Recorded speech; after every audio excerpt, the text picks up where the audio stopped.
Our apologies for the glitch that just occurred.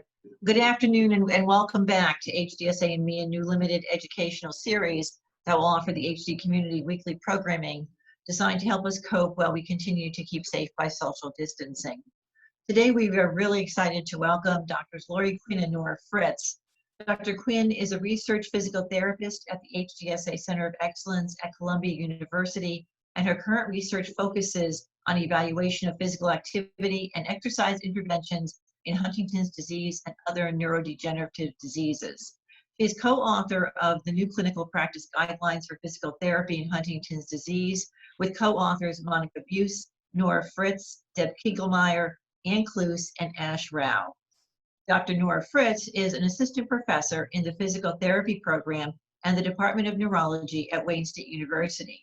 Her research interests include understanding how changes in cognitive function may impact motor recovery, developing clinical guidelines for exercise, and exploring exercise interventions to improve functions in individuals with neurodegenerative diseases. It's with great pleasure that I turn the broadcast over now to Lori and Nora. Okay, thank you so much, Deb. I'm going to share my screen and we will start again with our PowerPoint. Okay, so I'm very pleased to be speaking with you today about physical activity and exercise for people with Huntington's disease, along with my, my collaborator, Dr. Nora Fritz. Exercise and physical activity has gotten a lot of attention, certainly in the last 5 to 10 years, not just for people with Huntington's disease, but for people with a range of neurological and neurodegenerative diseases, such as Alzheimer's disease, multiple sclerosis, and Parkinson's disease. And what we know from some of the research is that exercise can play a really crucial role in helping people not just manage the symptoms of their disease, but it might also have an effect on the progression of the disease. One of the key aspects of exercise in people with neurological diseases is that certain kinds of exercise, like aerobic exercise, might actually have a neuroprotective effect. So it might help to actually change the course of the disease, potentially to slow the progression of the disease. And so exercise and activity are very important and really critical components of interventions for people with Huntington's disease. And we might first sort of think about, why exercise overall. And this is one quote that I like to reference, which was by the founding director of the National Institutes of Aging at the NIH, which says if exercise could be packaged into a pill, it would be the single most widely prescribed and beneficial medicine in the nation. We know that exercise has a range of benefits, from improving cardiovascular fitness, decreasing our risk of cancer, but it can also do things like improving mood, improving cognition, and importantly, improving motor function and motor capabilities. But we also know that exercise is really difficult to do, and especially in what is happening in the world right now, it's very difficult to sometimes get motivated to exercise, to be able to have the structure to exercise in the ways maybe that we might have been used to. Maybe our gyms are closed, we are limited in where we can go outside and the things that we can do. So part of why we're coming to you today is to talk about some things that you can easily do in your home and try to think about some strategies to incorporate exercise into your daily routine, and also incorporating just general physical activity. So while we know exercise just generally has benefits, there are some specific benefits to Huntington's disease. And so the exercises and activities we'll be talking to you about today are come from some of the research that has been done in people with HD. Nora and I worked with some of our colleagues on a systematic review which evaluated over 20 papers on exercise and Huntington's disease and summarized the results of those studies for the systematic review as well as for clinical guidelines. The guidelines are meant to help caregivers, people with HD, as well as healthcare professionals to be able to provide guidance as to the best types of exercise to do. So what did the results of this systematic review and the guidelines say? So this is a graphic which sort of gives a quick overview of what the guidelines said. At the top level, the grade A evidence are for things like aerobic exercise with or without resistance training. So aerobic exercise is the kind of exercise that you get when you sort of are getting your heart rate up, like if you're riding on a bike or potentially running, where you sort of feel that sort of increase in breathing, and you're sort of increasing your heart rate. And resistance training is anything that will help to build the strength either in your upper or your lower extremities. So those two types of exercises together have been shown to result in improvements in fitness and in motor function in people with HD. And that is really important because the improvements in motor function are related to the specific problems related to Huntington's disease, so disease-specific motor function. And that really shows that exercise might have the potential to change the progression of the disease, not just improve, fitness and mood, but actually potentially change the course of the disease. The other aspect that received grade A evidence is supervised gait training. And supervised gait training, gait is maybe just a little bit of a fancy way of saying walking. What that means is providing very specific advice about how to improve someone's walking ability based on some of the problems that they might be having. And that has been shown to improve how people walk and people's ability to walk. And I would say just even for now, without many people don't have the guidance of a physical therapist to do supervised gait training, walking in and of itself is one of the best exercises that you can do, and that's something we'll be talking about. Some of the other evidence that I'll quickly talk about is that exercise is helpful to improve balance, and we know that a lot of people with Huntington's have difficulty with balance, so doing specific exercise to help your balance can be helpful, but we don't know enough about how exercise might help falls. And falls and risk for falls is something really important that we want to try to prevent in people with HD. And we just don't know enough yet how exercise can help with that. Also respiratory training. This is something that's come up a lot with people who actually have experienced COVID, that their respiratory functioning is impaired, but we know that it's also impaired in people with HD as the disease progresses. And doing exercises to help with breathing and aerobic exercise can also help with that. And we also found some evidence for caregiver education, so helping to train caregivers to help people maintain their activity, as well as helping people to transfer and move around better, like getting up from the floor or getting in and out of bed. This is an activity pyramid, which is something that I like to show that describes how we should be basically spending our time or thinking about spending our time with relationship to activities. So at the top of the pyramid, you'll see that sitting is something that we should do sparingly. So things that are at the top are things we should spend less time doing, whereas things at the bottom of the pyramid are things we should be spending more time doing. And so as an example, moving more and sitting less is something that we talk about. So trying to really think about ways that you can incorporate activity into your day. Walking the dog, going upstairs, if you're driving, parking your car further away, looking for opportunities to actually increase your activities. And then in the middle there are some of the specific exercises that we're going to be talking about. So with regards to daily activity, one thing that we often recommend is if people have access to a wearable activity monitor like a Fitbit. A lot of smartphones have, if you carry your phone with you all the time, there's apps on them that will track your activity. And one of the aspects of activity that's really good to track is your number of steps per day. There's been some research to suggest that approximately 10,000 steps a day is beneficial for your overall health. We don't know what that number specifically is for Huntington's disease, but we know that getting towards that 10,000 would certainly be beneficial. Now, I will say that given the current situation and even prior to that, this can be an ambitious goal. So I think the first step for people is to just, if you have a tracker, just to start tracking your activity and seeing how many steps that you get. Certainly somewhere around 2,000 or 3,000 is considered relatively sedentary, but even if you're that low, it might be just useful to get a baseline to be able to know how you can increase. And I would recommend increasing very gradually, something like 500 steps a day, don't go from 2,000 to 10,000 because you might get very fatigued and tired. But just using that as a baseline and potentially setting some goals around that. And these are just some other examples of how, you know, walking and getting out is really so important. Some things that you just might want to think about too, are trying to think about the pacing that you want to try to get at a comfortable pace and then gradually start to increase.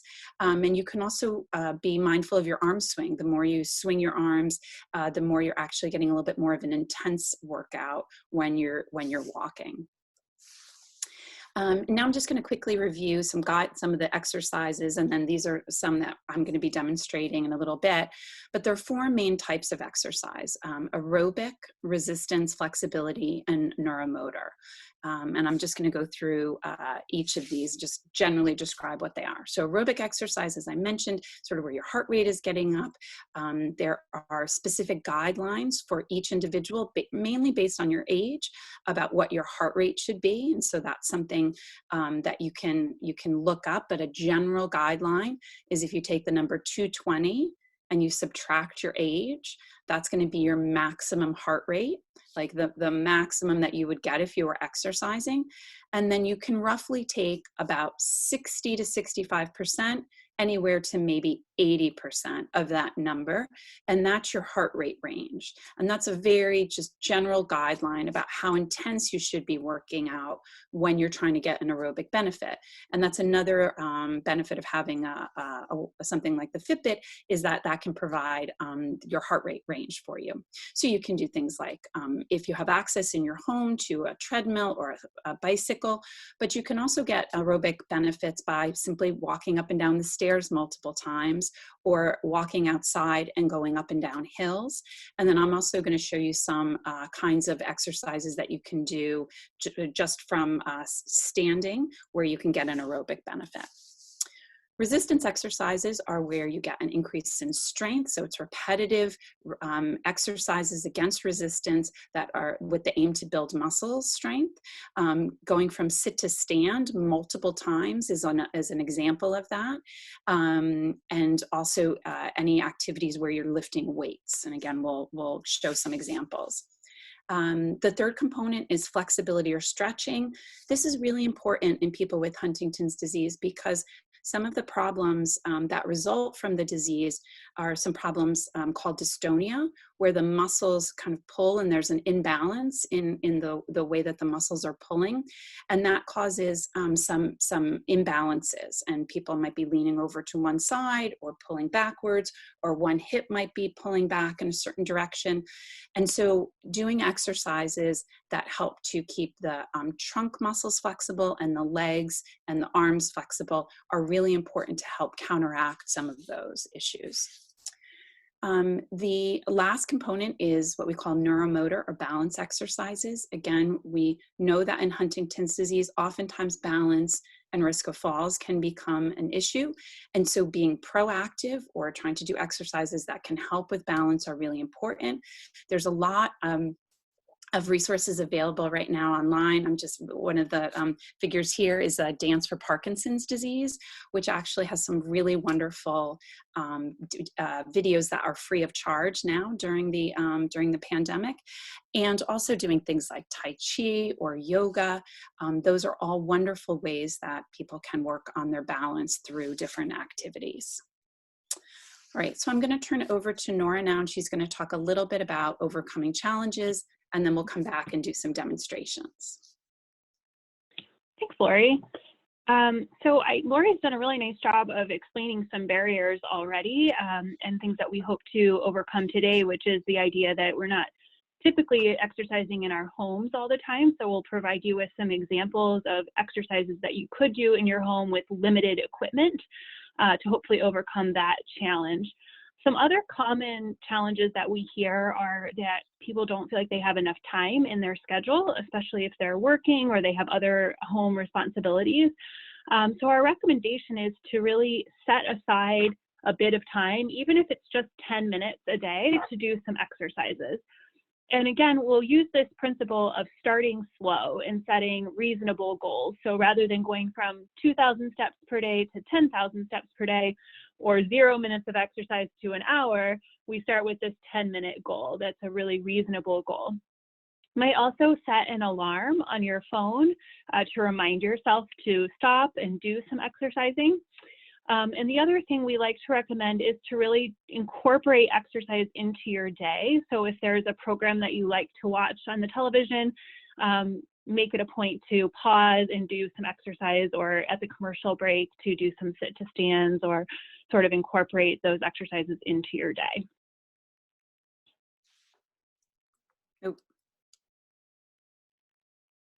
Another common barrier that we hear is that you might be too tired or feel fatigued to exercise. Sometimes if you get home at the end of your day, the last thing you want to think about doing is exercising.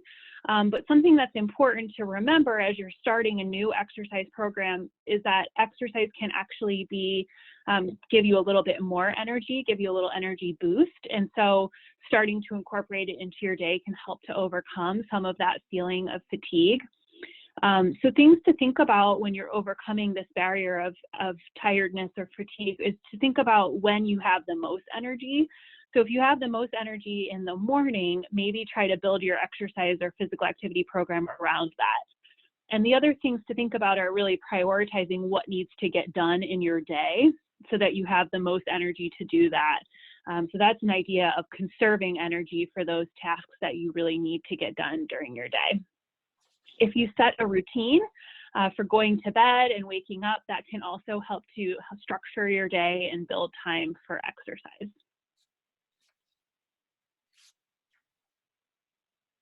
Another common barrier is people feel that they're not very motivated to exercise, and this might be a really common one right now when we're in the midst of this pandemic, and it's really difficult to find the motivation to get off the couch or to really do anything when we're not allowed to leave our homes too much. So some real good suggestions for increasing motivation are to consider that just sitting less is better for you than just a structured exercise program. So rather than thinking that I have to get up and run or ride a bike, maybe just think about the idea of sitting less and standing more as a first step. And then again, we're using this idea of setting achievable targets that we can reach each day. So setting goals. So today I'd like to try 10 minutes of working out. Maybe tomorrow I'm going to do 12 minutes of working out. So these achievable goals. And making this exercise part of your routine. So we talked about the idea of setting aside a specific time, and maybe it's first thing in the morning, get it done. And that might help you to stay motivated. One of the things that helps a lot of people to stay motivated is to work out with a friend and someone who can keep you accountable. So if you have a family member at home or friend who can work out with you, or even if you can do a FaceTime or a Zoom call to work out with a friend, that can really be motivating to overcome this barrier of just getting started with the exercise.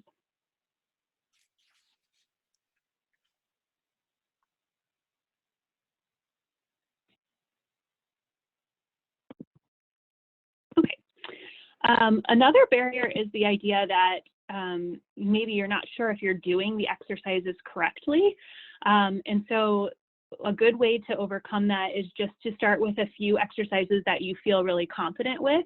And the other idea is that we're going to give you some great suggestions today, and Lori's going to demonstrate some exercises, including the proper form.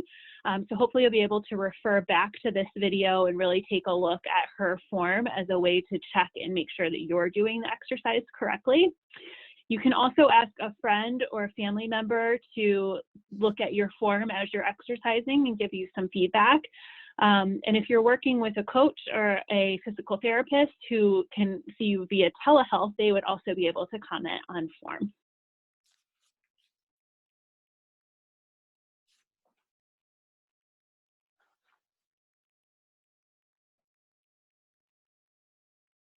Okay, so this figure is coming from the systematic review that Lori mentioned earlier, and I wanted to bring this out to your attention because what this figure is showing is the results of several qualitative studies in which individuals with Huntington's and their caregivers talked about why exercise is beneficial and what are those specific factors that help overcome barriers to exercising.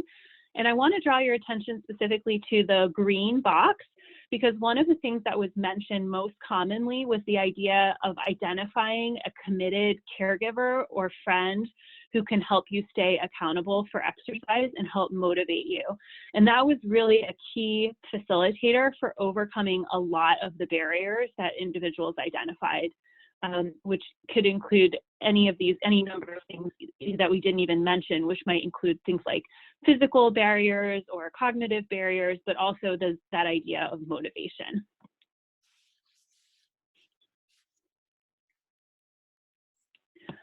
Okay, our last slide before we move into the demo is the resources slide, and we've included several links here. The first resource comes from the Huntington Study Group website. This is a whole page of resources that Lori and I and our team put together. It includes resources for persons with HD and their families, as well as healthcare providers.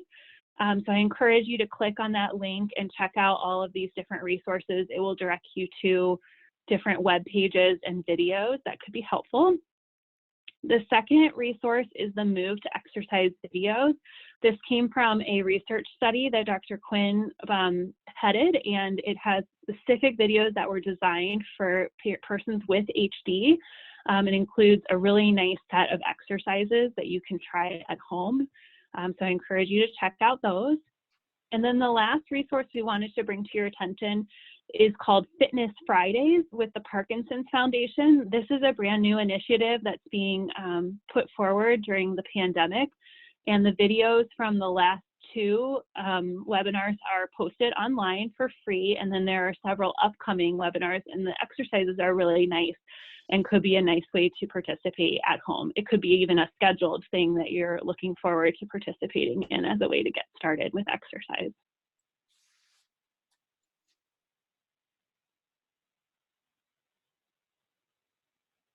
Okay, for our exercise demonstration, we will be going through some examples of aerobic, resistance, flexibility, and neuromotor exercises. Lori will demonstrate them for you. You can see on the screen that we have a few examples for each type of exercise, and I'll be sure to explain them to you as she's demonstrating, and we'll give you some modifications that you can try at home to make them easier or harder. But I think we'll move into the demo next.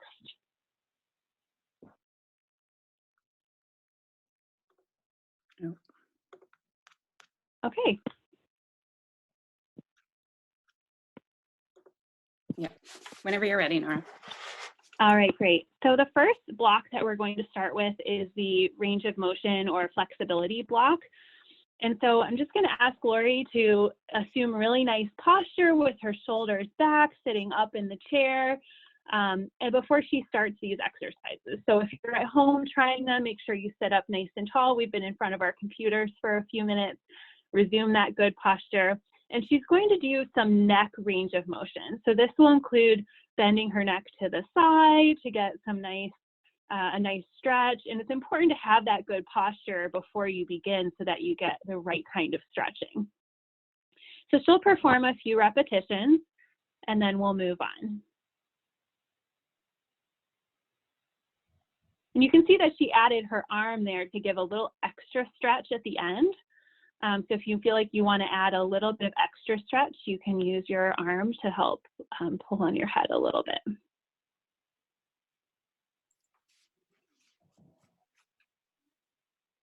Excellent. So the next one we'll move into, we'll keep that really nice posture, and then we're going to try some trunk rotation exercises. And like Lori mentioned earlier, this is a nice way to stretch out the trunk, especially if you experience some of that dystonia. So she'll go ahead and start with some trunk rotation. So notice that she's using her chair as a nice way to help increase the rotation and giving a little bit of a hold at the end of each turn.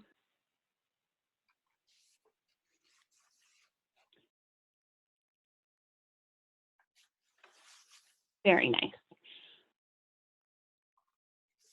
One more. Okay, one more. All right, so for our next exercise, we'll work on stretching out one of the major muscles of the leg, which is the hamstring muscle. So for this exercise, I'll ask Lori just to scoot back a hair so that we can see her leg. But what we'll ask her to do is kind of sit on the edge of her chair with one leg stretched out and straight in front of her. Oh, perfect. Okay.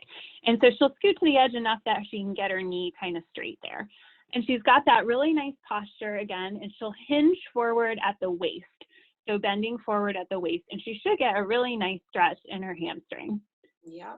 And you notice that she's not bending through her back. She doesn't have to bend forward with her back. Yes, like hunching, exactly. She's keeping that nice posture and just hinging forward at her waist to get this nice hamstring stretch. So we'll have her hold that for a few seconds. At home, you should aim to hold the position for at least 30 seconds, if not 60, before you switch legs. And this is a great exercise for anyone who's been sitting for a long time, or any of those of us who are sitting at computers for a lot of our day. It's a good one to get. It's a nice hamstring stretch. Excellent.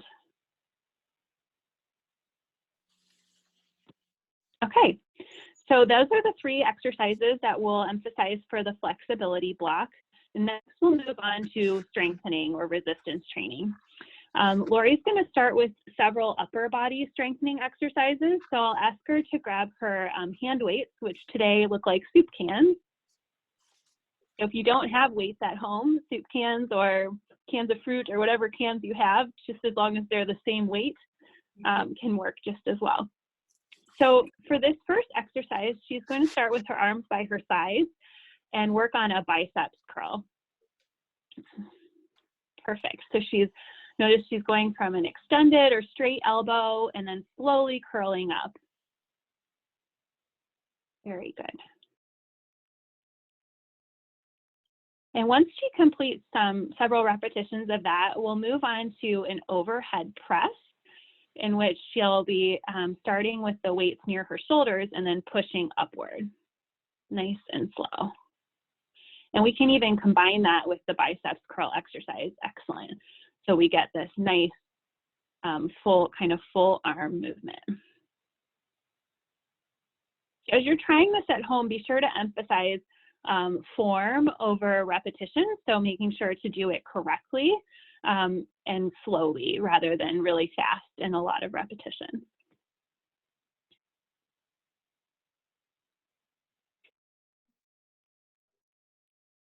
Excellent. After Lori completes her repetitions of the overhead press, we'll move on to an arm circle. This is a great exercise because we can do it in a few different ways. We can do it with our arms out to the side, as Lori's demonstrating. And notice that it's almost as though she's drawing small circles with her hand. So nice and slow and controlled. And after you complete, say, 10 repetitions in that direction, you can reverse and go in the opposite direction, making sure to keep that nice, tall posture that we've been talking about.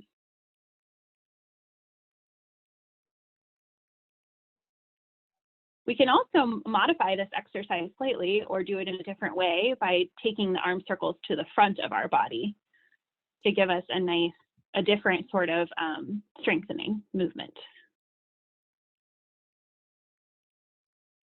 And again, she'll go in one direction for a few repetitions and then the opposite direction.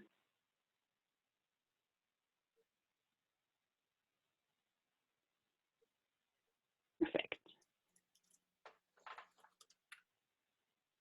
Okay, so then we'll move on to lower body strengthening. So we can put down our cans. And the first one that we're going to talk about is the sit to stand exercise. And Lori mentioned this earlier and showed a picture of it, but it really is a great strengthening exercise for your legs because it targets major muscles on both the fronts and the backs of your legs. And it's really functional. So we get in and out of chairs often during our day. And we use these big muscles for going up and down the steps and stepping in and out of the shower and getting in and out of the car. So it's a good exercise. So Lori has scooted to the edge of the chair. She's got her feet underneath her, and then the goal will be to lean forward and slowly stand up. She's crossed her arms over her chest. Very nice. Stand up tall and then slowly lower back to the chair. And notice that her knees stay behind her toes as she's lowering down. Very nice and controlled. So if you're not able to do this without using your hands and you need arm rests on your chair, you can start by using the arms or the seat of the chair to push up, and then work toward this idea of maybe using only one hand, or maybe switching to put your hands on your knees instead, and progressing to no hands. That would be the goal.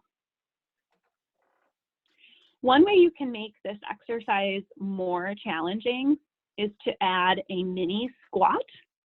So to do this, you'll do the same motion for standing, and then as you begin to sit, you'll get to the point where you've almost sat in the chair, and then you'll stand back up again. And so that adds a little added component of strengthening for the legs. Very nice. So notice that Lori has really stuck her bottom backwards towards the chair so that she can keep her knees back behind her toes and keep that good form for a squat. Very nice.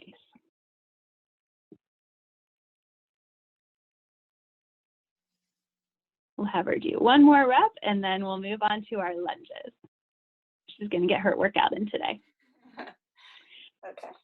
Okay, so for lunges, this is another good strengthening exercise for our legs. And we'll set it up so that we can use the chair for balance. But with this exercise, you'll want to start with the feet close together and then step one leg forward and slowly lower down. And then you'll stand back up and return to the home position before switching legs. Perfect. So notice again that Lori does not allow her front knee to pass her toes on that foot, so she's maintaining that really good form for a squat or a lunge. And the idea would be to repeat this about 5 times on each leg and progress to more repetitions per leg, say 20 per leg eventually, but we can start slow with just a few repetitions per leg. Excellent. The larger the step is that you take forward, the more challenging the exercise will be. All right, so for our last set of exercises, we're going to focus on that neuromotor or balance block. And the first exercise that Lori's going to do is to put her feet as close together as she can, so the heels and the toes touching. She's got her chair for balance. She'll put her feet close together, and that in this instance, her eyes are open and she's working on, yes, she can also cross her hands across her chest if you don't need the chair for balance. And in this instance, she's just working on staying as still as she can in this position. So this is a great exercise to try.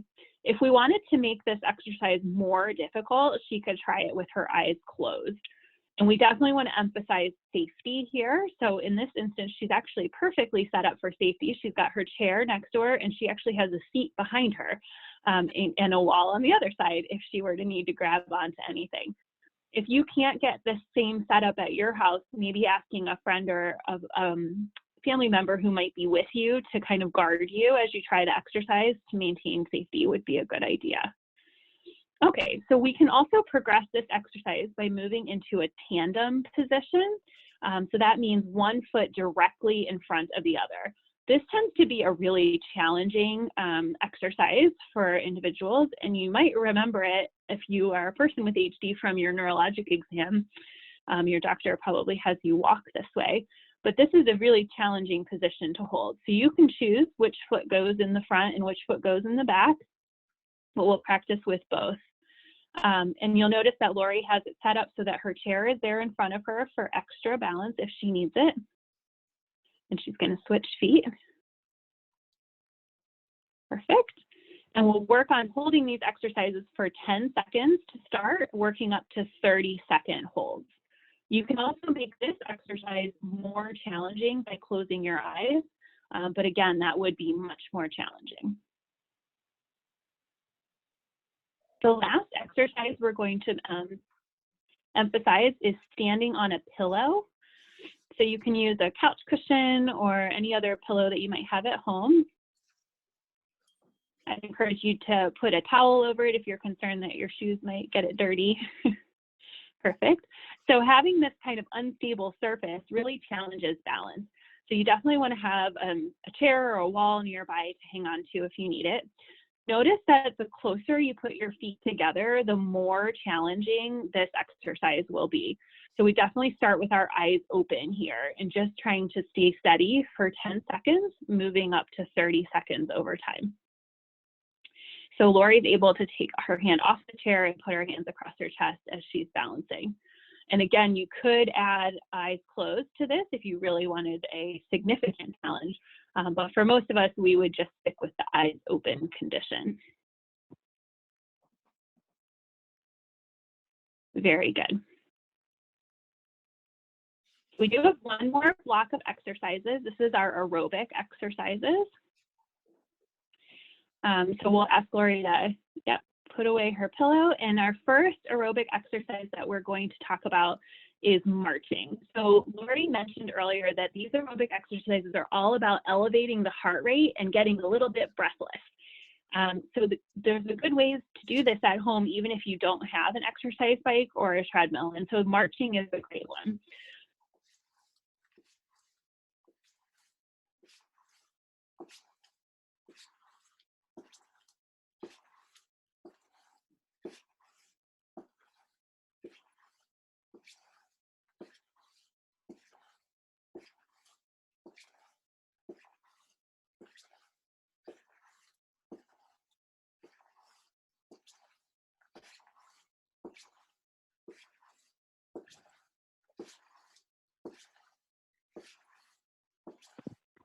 Okay, I apologize. My audio cut out there. So Lori's been doing her marching, she's doing a wonderful job. And you'll notice that she started by pumping her arms at her side and then now has progressed to kind of a larger arm movement, which is really going to tap into that aerobic effect. She could even pull her arms over her head into kind of that overhead press movement with the high knees to really elevate her heart rate. One other aerobic exercise we could do would be the sit to stand that we talked about earlier. So doing those in a repetitive fashion would cause an increase in heart rate. And we could even add an overhead press-like movement at the top of our stand to increase heart rate. Perfect.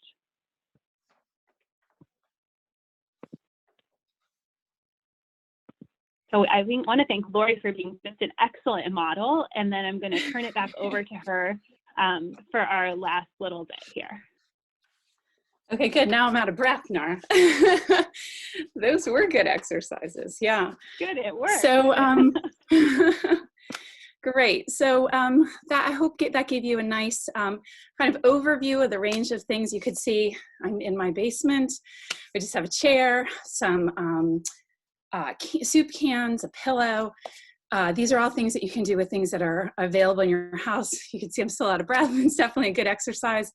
And I just want to also emphasize doing things like walking, getting outside, super helpful for aerobic exercise and just also, I think, kind of mood and getting access to vitamin D and sunshine and everything. So we've been really, we've loved spending this time with you. Thank you, Deb, for inviting us to do this. And certainly Nora and I are available if anyone wants to send us a message and has specific questions. We're more than happy to answer them and to talk things through. Thank you, both Lori and Nora.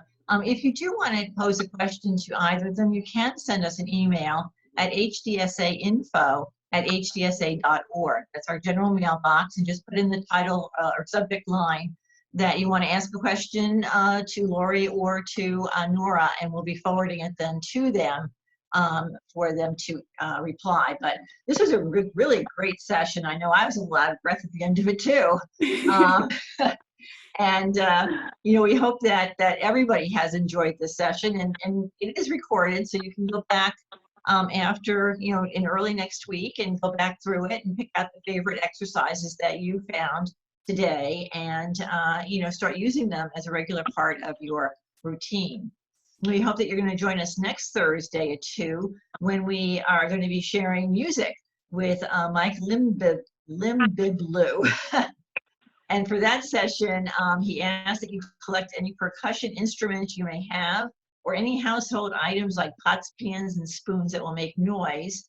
And if you don't have any of those handy, then he said that you can just tap along with your body.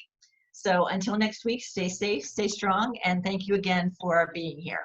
Bye-bye. Thank you, Deb. Thanks. Thanks, bye.